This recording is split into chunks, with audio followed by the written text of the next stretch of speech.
Viewers, मैं Mukhtiar Abbasi MAT में तव्हां सां गॾु आहियां ऐं तव्हांखे ख़ुशामदीद थो चवां। हीअ जेका ख़बर आई आहे हिकु साल अॻु में जेका ख़बर हुई सारंग शहर जी ठरी मीरवाह खां, उन खां पोइ वरी हीअ हिकु तमामु वॾी ख़बर आई आहे त पनो आकिल में जेको आहे सो जवाबदारनि पारां 10 खां वधीक नींगरियुनि सां जिनसी ॾाढाई जो निशानो बणाए उनखे उन में वीडियो भरण जो इंकशाफ थियो आहे, जंहिंमें तफ़सीली ख़बर आहे त पनो आकिल में नींगरी खे जिनसी ज़्यादती जो निशानो बणाईंदड़ जवाबदार यासिर आराई ऐं मुनीर आराई पारां 10 खां वधीक नींगरियुनि खे जिनसी ज़्यादती जो निशानो बणाइण बैदि वीडियो रिकॉर्ड करण जो इंकशाफ साम्हूं आयो आहे। ज़रियनि जो चवणु आहे त जवाबदार यासिर आराई प्राइवेट स्कूल में टीचर हो, जेको 2 महीना उतां छॾे वियो आहे। जवाबदार यासिर आराई पंहिंजे साथी मुनीर आराई सां मिली करे 10 खां वधीक नींगरियुनि सां जिनसी ज़्यादती जा वीडियोज़ रिकॉर्ड हुअण जा इंकशाफ जेको आहे उहो थियो आहे। निजी स्कूल इंतिज़ामिया चयो आहे त यासिर आराई असां वटां 2 महीना अॻु छॾे वियो आहे। तफ़सीलूं जेके आहिनि सो असांखे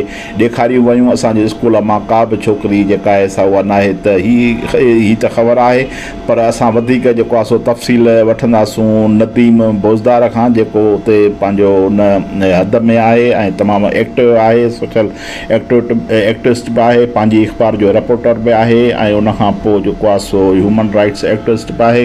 ऐं हिन वक़्त जी जेका ताज़ी ख़बर आहे इहा आहे त 6 माण्हू जेके आहिनि उन्हनि ते FIR कटी वई आहे, जंहिंमें 2 माण्हू गिरफ़्तार थिया आहिनि। अचो त पाण नदीम बोज़दार खां जेको आहे सो तफ़सील वठूं त हू छा थो ॿुधाए हिन वाक़े बाबति। मुख़्तार भाई, ही हिकिड़ो मामिलो सुभाणे धारे गुज़िरियल ॾींहुं रिपोर्ट थियो पनक जे बैजी थाणे जे हद में हिकु नींगरी जे वालिद पारां पनौत जे बैजी थाणे ते पहुची करे हिकिड़ी NC दाख़िल कराईंदे इहो इंकशाफ कयो त संदसि धीअ सकीना नाले जेका 10 खां 12 वरनि जी नींगरी आहे, जंहिंखे 2 जवाबदारनि पारां मुबैना तौरु ज़्यादती खां पोइ उनजी वीडियो भरण जो इंकशाफ कयऊं। उन खां पोइ पुलिस उन वक़्तु नारी जे वालिद खे नारी जी मेडिकल चेकअप लाइ लेटर जारी कयो हो, मगर उन महल जेको आहे न जेको नींगरी जो वालिद हो उन पारां मेडिकल रिपोर्ट करण बजाए नारी खे घर वठी विया हुआ। जॾहिं इन मामले मुतलिक़ सभ खां पहिरीं जॾहिं मूंखे इतला मिलिया त मूं उन वक़्तु उन मामले खे रिपोर्ट कयो।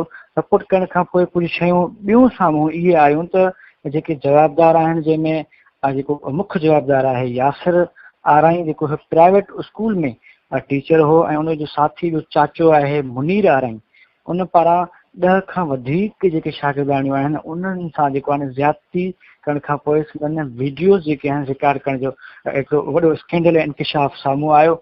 उन खां पोइ मुसलसिल मामले खे असां रिपोर्ट कंदा रहियासीं ऐं इन हवाले सां हींअर जेका रिपोर्ट आहे उनमें बैजी पुलिस ते हिन वक़्तु राति जा तक़रीबन 1 थियनि था। बैजी पुलिस जेका नींगरी आहे सकीना, उनजे वालिद जी फ़रियाद ते, वालिद जो जेको नालो आहे मारूफ शेख, उनजे फ़रियाद ते 6 जवाबदारनि ते FIR दाख़िल कई आहे, जंहिंमें जेको आहे न 2 ॼणनि खे पुलिस गिरफ़्तार त कयो आहे, मगर उन्हनि जी गिरफ़्तारी ईअं त ज़ाहिर न कई आहे। त बक़ौल असांजे पुलिस ज़रियनि मां इहो ॿुधायो वियो त उन्हनि जी गिरफ़्तारी फ़िलहाल ज़ाहिर इन करे न कई वेंदी, जेके ॿिया जवाबदार आहिनि उन्हनि जी गिरफ़्तारी उन्हनि जे जेको आहे कनेक्टिव ऐं राब्ते तहत उन्हनि जी गिरफ़्तारी जीअं यकीनन अची सघे। उहो गिरफ़्तार केरु थिया आहिनि? गिरफ़्तार जा नाला मिलिया आहिनि गिरफ़्तारनि जा? ॾिसो, 6 जवाबदार हिन में नॉमिनेट कया विया आहिनि FIR में, जंहिंमें मुख्य जवाबदार जेके 2 आहिनि उन्हनि जी गिरफ़्तारी अञा ताईं अमल में न आई आहे। इन हवाले सां असां जेका ज़रिया दावा कनि पिया त उन्हनि खे जेको आहे न पंहिंजी जेका वालिद आहे इनायत आराई ॿुधायो पियो वञे, हुन पारां पंहिंजे पुट ऐं भाउ खे फ़रार करायो वियो आहे, मगर उन FIR में उनजे वालिद जो हिन महिल ताईं को बि ज़िक्र न आहे। ऐं ॿिया उनजा साथी आहिनि 6 ऐं police of the record police ज़रिए मां असांखे जेके इत्तला मिलिया आहिनि 2 ॼणा ॿुधायासीं, मगर उनजा नाला अञा ज़ाहिर। अच्छा, तव्हां वीडियो जी ॻाल्हि कई, वीडियोज़ जी, उहे छा वीडियो मंज़र आम ते आई आहे छा, जेका तव्हां जेकर सुभाणे केरु तव्हां खां पुछे वीडियो जी ॻाल्हि जी? ॾिसो, असांजे जेका मूं ख़बर हलाई उहा ज़रियनि मां हलाई आहे। जॾहिं बि अख़बारी दुनिया में या चैनल जी दुनिया में का बि ज़रियनि मार्फत जेका ख़बर मिलंदी आहे उहा असां ज़रिया ज़ाहिर न कंदा आहियूं। छो ॿी ॻाल्हि त जेके ज़रिया ख़बर ईंदा आहिनि यकीनन उन्हनि ज़रियनि वटां असांखे अहिड़ी का शइ प्रूफ या साबिती तौरु मिलंदो आहे त पोइ असां उन ख़बर खे हलाईंदा आहियूं। चलो, ज़रियनि त फॉर्मेलिटी तौरु असांखे ख़बर ॾिनी, पर छा उन ज़रियनि ईअं त नाहे पंहिंजी का बाहि मारी हुजे उनजे मथां? मुमकिन आहे, घणा ई मामला थी सघनि था, पर मुंहिंजी जेका रिपोर्ट आहे इहा जंहिंमें 10 खां वधीक शागिर्दाणियूं आहिनि जेके जेका ॿिनि स्कूलनि जेके प्राइवेट आहिनि उन्हनि जूं शागिर्दनि ॿुधायो वञे थो जेके मुख़्तलिफ़ ज़ातुनि सां तालुक़ु रखनि। वीडियोज़ जे बारे में पुलिस जो छा चवणु आहे? ॾिसो पुलिस त कोन चवंदी त असां वटि को वीडियोज़ आहिनि, मगर पुलिस हिन महिल ताईं वीडियोज़ खां अणॼाण ज़ाहिर कई आहे। वीडियो पुलिस इहो मौक़िफ़ तइ करे थी त निंगरी जे वालिद इहो इंकशाफ़ कयो आहे त संदन धीअ खे ज़्यादती बाद जेको आहे उनजी वीडियो रिकॉर्ड कई वई आहे। अच्छा, भला उहो जेका नंढड़ी आहे जंहिंसां ज़्यादती थी आहे उहा पाण चए थी त मुंहिंजी वीडियो भरी वई आहे? हा जी बिल्कुलु, उहा बि चवे पई।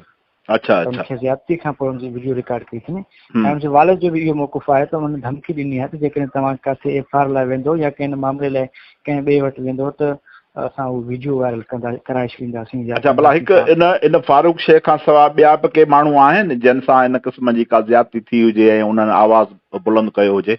अहिड़ी का रिपोर्ट थी आहे? ताईं ॾिसो न, हिकु त असांखे जेका ख़बर मिली ज़रियनि वटां, ठीकु आहे, उहे ज़रियनि वटां जेका असांखे ख़बर मिलियल आहे उन में मुख़्तलिफ़ बिरादरियुनि जूं उहे न्याणियूं आहिनि ऐं जेकॾहिं उहे न्याणियुनि जी वीडियोज़ उहे वायरल थियनि थियूं, ख़ुदा न करे जेकॾहिं उहे वायरल थियनि बि अचूं त हिकिड़ो वॾो हंगामो थी वेंदो ऐं वॾो खून रेज़ी जो बि ख़दशो आहे। मुंहिंजे चवण जो तव्हांखे किथां का ॿी रिपोर्ट मिली आहे त ॿिए कंहिंसां बि इहो वाक़ियो थियो आहे नंढड़ी गुलाम सकीना खां सवाइ ॿिए कंहिं नंढड़ी सां बि अहिड़े क़िस्म जो? तव्हां चओ था त 10 छोकिरियुनि सां अहिड़े क़िस्म जूं ज़्यादतियूं थियूं आहिनि। असांखे जेका ज़रियनि वटां ख़बर मिलियल आहे उन वटां 7 त कंफर्म आहिनि। 7 खां वधीक। अच्छा अच्छा, जेका ज़रियनि वटां असांखे मिलियल ख़बर आहे, जेके ज़रियनि असांजी दावा कई आहे। ठीकु आहे, बसि महिरबानी नदीम, तव्हांजी महिरबानी। तव्हां पुलिस जो कमु आहे त वधीक हाणे पुलिस जो कमु आहे त उन्हनि न्याणियुनि जे वालिदनि सां पुलिस मिलंदी या छा कंदी, या ही वीडियोज़ हिन महिल ताईं किथे पहुची चुकियो आहिनि, कंहिं वटि आहिनि। असल में छो ईअं आहे त ही ॿई चाचा भाटिया आहिनि जवाबदार ऐं मुंहिंजा ज़रिया दावा कनि पिया त पहिरें पंहिंजो हू जेको भाइटियो आहे यासिर, जेको प्राइवेट स्कूल में टीचर हो, उन पारां पंहिंजे चाचे सां तलख़ कलामी खां पोइ चाचे जूं 2 वीडियोज़ पंहिंजे वेझनि माइटनि खे मोकिलियूं।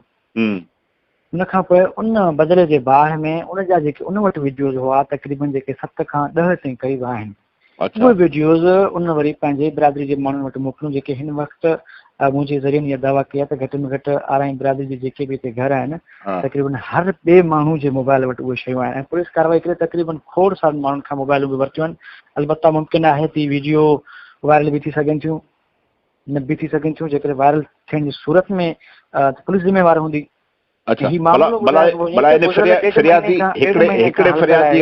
हिकिड़े फारूक फ़रियादी खां सवाइ ॿियो बि को फ़रियादी ज़ाहिर थियो आहे?